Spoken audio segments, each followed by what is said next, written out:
Sir Allu Arjun గారు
They have received order copy from the High Court and despite receiving the order copy, they did not release.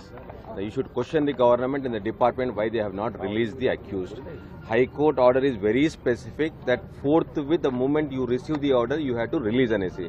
Despite clear order, they did not release. Now they have to answer. Unnadandi. That is. We have to take further steps and legally what is permissible, we will take. Sir, what is the kind of, are we going to initiate any legal action? Yes, definitely. This is an illegal arrest, illegal detention, we will take legal steps. Okay. But as of now, he has left from the... Yes, he has been released.